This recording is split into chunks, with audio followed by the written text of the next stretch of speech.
Welcome to my channel. আজকের topic a ship রেক্ট Sailor. Sailor means জাহাজ যে চালায়, নাবিক। শিপ রেক্ট মিন্স শিপ রেক্ট, শিপ মানে জাহাজ, রেক্ট মানে ভেঙে গেছে।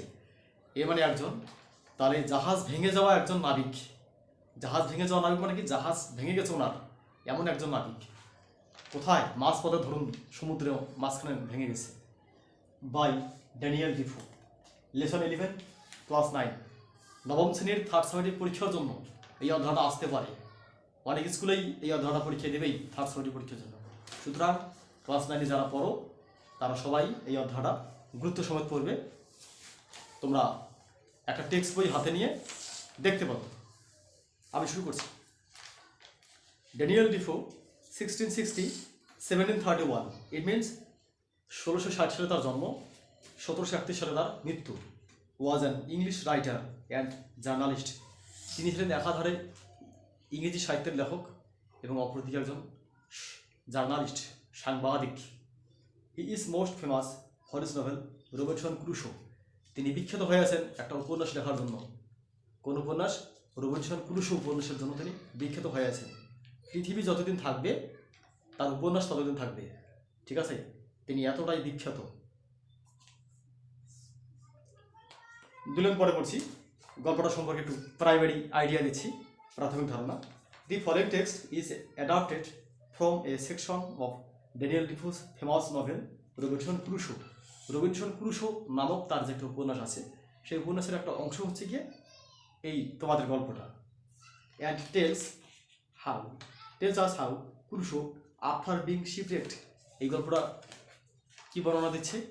যে এই রবিনসন ক্রুশো, এই গল্পের মূল চরিত্র, জাহাজ ডুবি ঘটনা ঘটার পর, তার জাহাজটা ডুবে যাওয়ার পরে, found himself on a dismal island. তিনি নিজেকে খুঁজে পেয়েছিলেন কোথায়?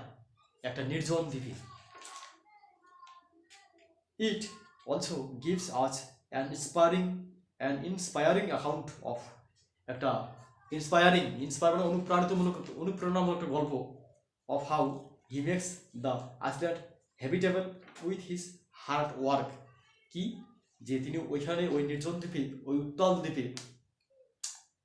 উত্তাল সমুদ্রের দ্বীপে, ওই জায়গাটাকে যেখানে কেউ বাস করে না, নির্জন একটা জায়গা, ঠিক আছে, একটা পরিত্যক্ত জায়গা, ওই জায়গাটা যেখানে মানুষের পদচিহ্ন পড়েনি, সেই জায়গাটাকে তিনি কী করে হ্যাবিটেবল করে তুললেন, মানে বসবাসযোগ্য করে তুললেন, ঠিক আছে, বাসযোগ্য করে দিলেন।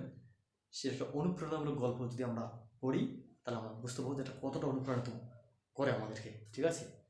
যাই হোক, মূল গল্প শুরু করা যাক।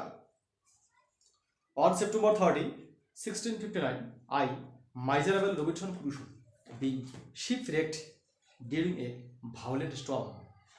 ভয়ঙ্কর এক ঝড়ে জাহাজটা ডুবে যাওয়ার পরে 1659 সালে 30 সেপ্টেম্বর আমি রবিনসন ক্রুশো কেম অন শোর অন দিস ডিসমাল আইল্যান্ড। আমি এই উত্তাল দ্বীপে, কেম অন শোর অন দিস ডিসমাল আইল্যান্ড। আসলে ডিসমাল শব্দটা মানেটা আমরা দেখছি। ডিসমাল, শোর মানে তীর, ডিসমাল মানে ডিসোলেট, নির্জন। কেম অন শোর অন দিস, কেম মানে চলে এলাম, অন শোর তীরে, অন দিস ডিসমাল আইল্যান্ড, এই নির্জন দ্বীপের তীরে চলে এলাম। আবার বলছি, 1659 সালের 30 সেপ্টেম্বর জাহাজটা ডুবে যাওয়ার পরে আমি সেই হতভাগ্য রবিনসন ক্রুশো, ঠিক আছে, এই যে ভায়োলেন্ট স্টর্ম, প্রবল ঝড়ে জাহাজটা ডুবে যাওয়ার পরে, কেম অন শোর অন দিস ডিসমাল আইল্যান্ড, এই নির্জন দ্বীপের তীরে আমি চলে এলাম। I call it the island of despair. আমি তখন এই দ্বীপের নামটা দিলাম হতাশার দ্বীপ, island of despair. Despair, DESPEAR,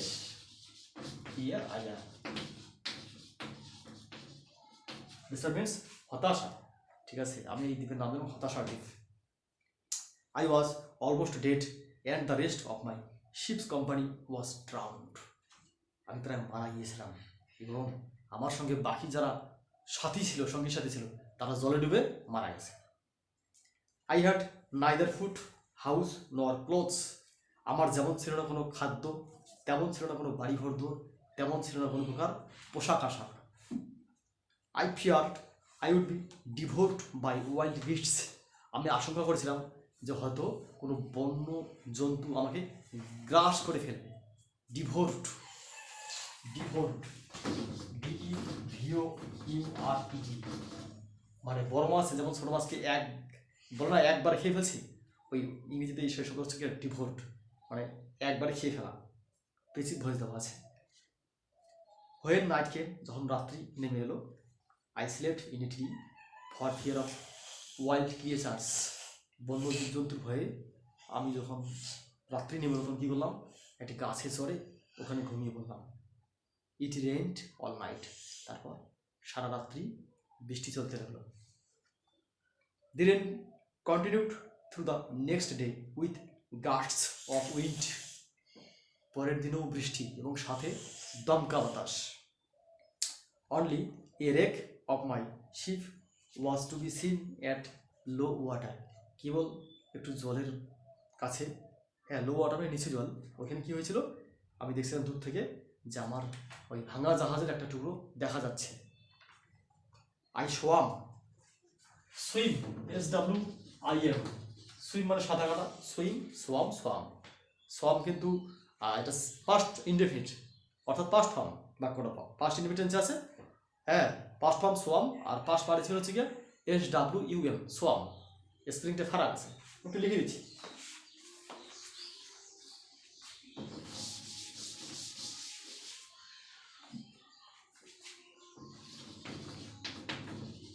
swim,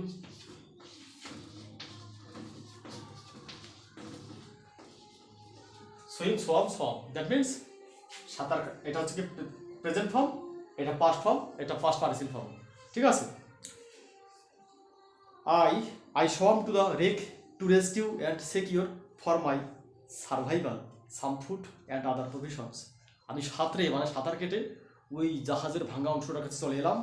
কেন? ওখানে কিছু কিছু জিনিস ছিল, কিছু খাবার এবং অন্যান্য কিছু রসদ, ঠিক আছে, দ্রব্যাদি, এই বিষয়গুলোকে উদ্ধার করার জন্য আমি সাঁতরে এখানে এলাম। তারপর I was able to collect some wood, cable, string, a knife, nails and a gun. কোন কোন জিনিসগুলো আমি ওখান থেকে উদ্ধার করতে সক্ষম হলাম? এই যে জিনিসগুলো কী কী? সামুট কিছু কাঠ, ক্যাবেল মানে মোটা তার, স্ট্রিং মানে দড়ি, এ নাইফ মানে একটা ছুরি, নেলস মানে তার কাটা, আর গান মানে তো বন্দুক। এই লাইনটি ইম্পর্টেন্ট আছে, ঠিক আছে। এখান থেকে প্রশ্ন আসতে পারে যে কোন কোন জিনিসগুলো তিনি ওখান থেকে কালেক্ট করতে পেরেছিলেন, তখন এই জিনিসগুলোর নাম লিখলেই হয়ে যাবে। I also collected a Hammock, মানে দোলন সজ্জা মানে দোলনা, দোলনাটাকে বিছানা, অ্যান্ড সাম ক্যানভাস এবং কিছু কাপড়, with which I made a tent, এগুলো আমি সংগ্রহ করতে পেলাম এবং এগুলো দিয়ে আমি কী করতে পেলাম, with which I made a tent, একটা আমি তাঁবু বানাবো। I got some ink and paper, এবং ওইখানে আমি আর কী কী পেলাম, কিছু কালি এবং কিছু কাগজ। I also found some money but they are useless to me in this barren island, আমি কিছু পয়সা ওখান থেকে উদ্ধার করতে পেরেছিলাম, কিন্তু এই ব্যারেন মানে পরিত্যক্ত দ্বীপে এগুলো ইউজলেস ছিল, মানে কোনো কাজে আসে না, তাই না? ওখানে তো কোনো দোকান নেই, ওখানে তো কোনো মানুষ নেই। I was some 100 leagues out of the ordinary course of the trade of mankind, trade মানে চিহ্ন, ম্যানকাইন্ড মানে মানব জাতি, মানে মনুষ্য জাতির পদচিহ্নের থেকে আমি অনেক অনেক দূরে অবস্থান করছিলাম। আই ওয়াজ কনভিন্সড, আমার বিশ্বাস হয়েছিল, I had to spend the rest of my life alone in this wild desolate island. কী বিশ্বাস হয়েছিল আমার, যে আমার জীবনের বাকি অংশটুকু মনে হচ্ছে এইভাবেই এই বন্য নির্জন দ্বীপে কাটিয়ে দিতে হবে, কোনো মানুষ নেই আশপাশে। এই ছবিটুকুগুলো দেখে কিছু অনুমান করো সামান্য। I searched long for a place of safe habitation, একটা নিরাপদ বসতি জায়গা, এর জন্য আমি অনেকক্ষণ ধরে খুঁজলাম একটা নিরাপদ বাসস্থানের জায়গা। I found a little plain on the side of a rising hill, একটা খাড়া পাহাড়ের পাশে আমি কি দেখতে পেলাম, একটা ছোট্ট সমতল জায়গা। On the rocky wall of the hill, ওই পাথুরে, ওই হিল পাহাড়, ওই পাহাড়ের পাথুরে দেওয়ালের উপরে দেয়ার ওয়াজ এ হলো প্লেস ওর ইন, একটা জায়গা ছিল ওখানে যেন একটু বসে গেছে। Like the entrance to to a cave, মনে হচ্ছিল কোনো একটা গুহার প্রবেশদ্বার। On the flat of the green, just before this হলো, এই বসে যাওয়া জায়গাটার একটু আগে সমতল জায়গায়, I resolved to pitch my tent, আমি মনস্থির করলাম যে এইখানে আমি আমার তাঁবুটা খাটাবো। তারপর I cut the wood I collected into stacks, যে কাঠগুলো আমি সংগ্রহ করতে পেরেছিলাম সেই কাঠগুলোকে আমি খুঁটির মতো করে কাটলাম। কয়েকটা খুঁটি আর কি তৈরি করলো, ওই কাঠগুলো কেটে কেটে খুঁটি তৈরি করলো। কেন? I drop them into the ground, এই খুঁটিগুলোকে কী করলাম, আমি মাটিতে পুঁতে দিলাম। কীভাবে?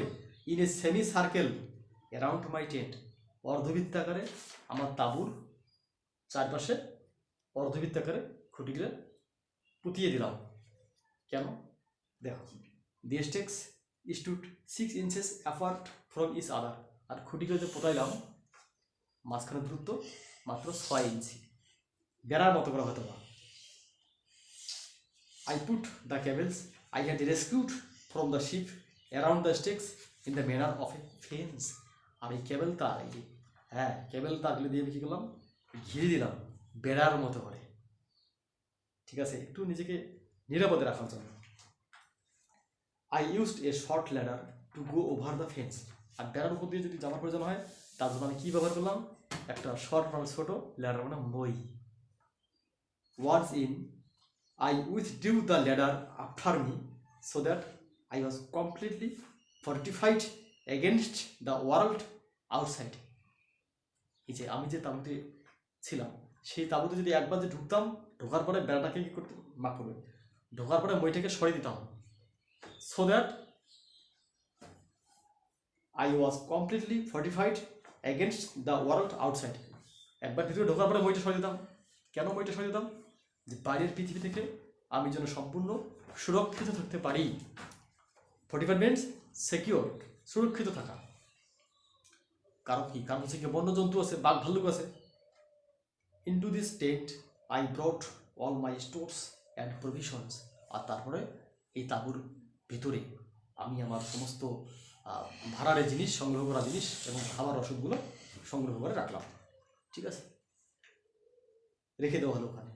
After I had been on the island for 10 or 12 days, এই দ্বীপে 10 থেকে 12 দিন কেটে যাওয়ার পরে, it occurred to me that I would lose the measure of time, আমার মনে হলো যে আমি তো সময়ের মাপ, কখন কয়টা বাঁচতেছে, ঠিক আছে, সময় সম্পর্কে যে ধারণা, এগুলো তো আমি হারিয়ে ফেলছি। This was because I had neither watch নর ক্যালেন্ডার, এটা হবার কারণ কী ছিল? কারণ আমার যেমন ছিল না কোনো ঘড়ি, তেমন ছিল না কোনো ক্যালেন্ডার। টু প্রিভেন্ট দিস, এটাকে সমাধান করার জন্য I cut with my knife আপন এ লার্জ পোস্ট, ছুরি দিয়ে কী করলাম, আমি একটা বড় পোস্টে একটা দাগ দিলাম। The date of my landing, কিসের দাগ দিলাম, মানে তারিখটা লিখে রাখলাম, যেদিন আমি এখানে আসছিলাম সেই দিনটা এখানে আমি লিখে রাখলাম। I put a notch with my knife for every day, আর তারপর থেকে আমার ছুরি দিয়ে প্রত্যেক দিন আমি একটা করে দাগ কাটতাম। তাহলে যেদিন প্রবেশ করছে সেদিন ডেটটা লিখে রাখছে, তারপর থেকে এখন দাগ কাটতেছে, তাহলে ওনার মনে থাকবে যে উনি কতদিন ওইখানে কাটালেন। After a long spell of rain, একটা প্রবল বৃষ্টিপাত ঘটার পরে, I saw some fair weather around 7th November, 7ই নভেম্বর নাগাদ আমি কি দেখতে পেলাম, বেশ আবহাওয়ার পরিবর্তন। ফেয়ার ওয়েদার মানে ভালো আবহাওয়া। I spend the next couple of days making small wood boxes, আর পরের দুদিন, 7th November পরের দুদিন অর্থাৎ 8ই নভেম্বর এবং 9ই নভেম্বর কী করলাম, এই 2 দিন আমি কী তৈরি করে কাটলাম, স্মল উড বক্সেস, ছোটো ছোটো কাঠের বাক্স। কেন? To keep my provisions dry from the rain, বৃষ্টির হাত থেকে আমার এই জিনিসপাতিগুলোকে শুকনো রাখার জন্য। আজকে এই পর্যন্ত থাক, এরপর দিন আবার দেখা হবে। ঠিক আছে, তোমরা বাংলা মানেগুলো ভালো করে পড়বে। আচ্ছা।